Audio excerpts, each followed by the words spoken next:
Do you think that the role of the instructor is changing dramatically now that people have more access directly to subject matter experts? I'm wondering, you know, what the effect is on really formal training, both in corporations but also in universities.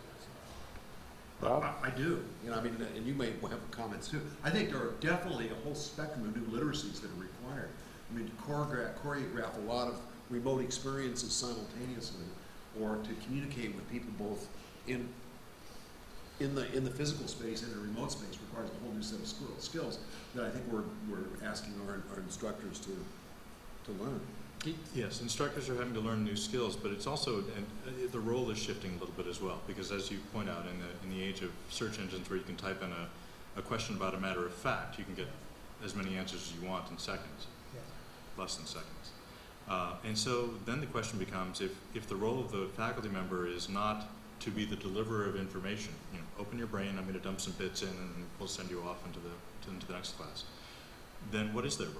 Right. And part of the role there is modeling what is it to be a professional engaging with this subject matter.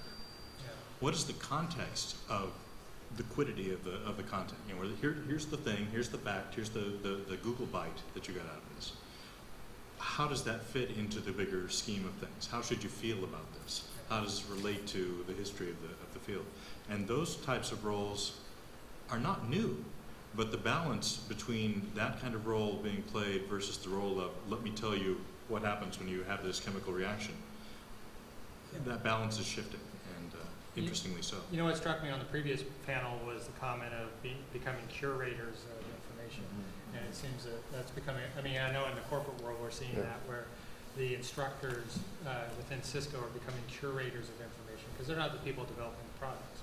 Right? So they're just becoming the vehicle through which the editorial function, if you will, is being done. And that's important because, you know, with the growth of information, there's too much information. And so that it's not to lessen the importance of that role at all.